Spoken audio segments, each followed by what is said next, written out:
অভিনন্দন জানাই একটি সুন্দর প্রবন্ধ উপস্থাপনের জন্য।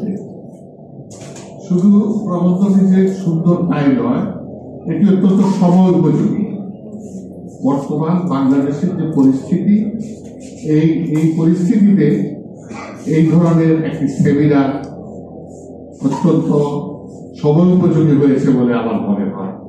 সেই জন্য আমি আয়োজকদেরকে ধন্যবাদ জানাই। আমাদের এখানে যে বিশ্ব ধর্ম এবং সংস্কৃতি যে বিভাগ, তাদেরকে এখানে চেয়ারম্যান উপস্থিত আছেন এবং আরো আয়োজক যারা, তাদেরকে আমি আন্তরিক অভিনন্দন এবং ধন্যবাদ জানাই।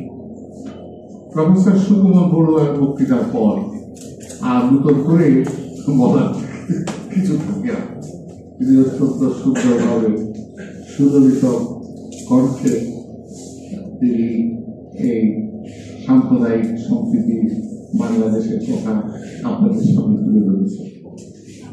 তা আমার প্রথম কথা হলো যে কথা এই প্রবন্ধে বলা হয়েছে যে বাংলাদেশের ধর্মীয় সম্প্রীতি বিরাজমান, শুধু আজকে নয়, এই হাজার বছরের যে দেশ আমাদের এই ভূখণ্ড, এখানে সবসময় সাম্প্রদায়িক সম্প্রীতি বজায় ছিল। এখানে হাজার বছর ধরে হিন্দু, মুসলমান, বৌদ্ধ, খ্রিস্টান পাশাপাশি বসবাস করেছে।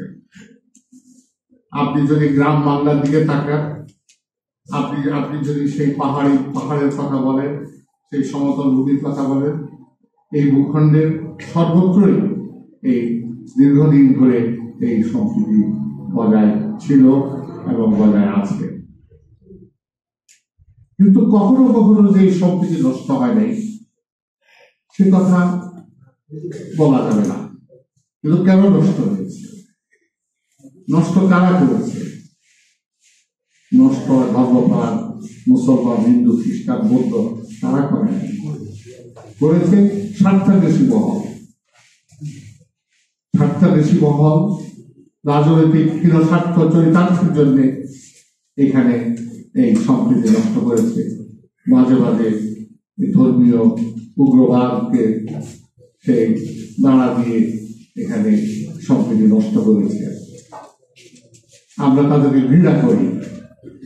এই দেশের ধর্মপ্রাণ হিন্দু, বৌদ্ধ, মুসলিম, খ্রিস্টান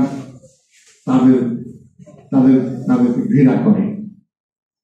আমাদের দেশে সম্প্রতি যে সকল ঘটনা ঘটেছে, এগুলো সেই স্বার্থ চরিতার্থের জন্য হয়েছে। তারা করেছে 5ই আগস্টের পরে যে পরাজিত শক্তি, তাদের ইন্ধনে এবং পার্শ্ববর্তী রাষ্ট্রের যে উগ্রবাদ, হিন্দুত্ববাদ, তারই ফলশ্রুতিতে এখানে কিছু কিছু এই ধরনের ঘটনা ঘটেছে এবং সেটা সেই পত্র পত্রিকায়, মিডিয়াতে সেভাবে অপপ্রচার করা হচ্ছে। কিন্তু আমরা এতে আমাদের সম্প্রীতি নষ্ট হবে এটা আমি বিশ্বাস করি না।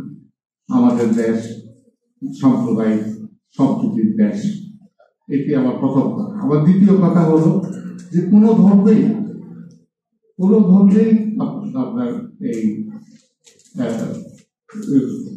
হিংসার কথা বলে না, বা আপনার অশান্তির কথা বলে না, বা এই বিদ্বেষ, হিংসা, বিদ্বেষের কথা কোনো ধর্মের মধ্যে নাই। সব ধর্মের মূল কথা হলো মানব মঙ্গল,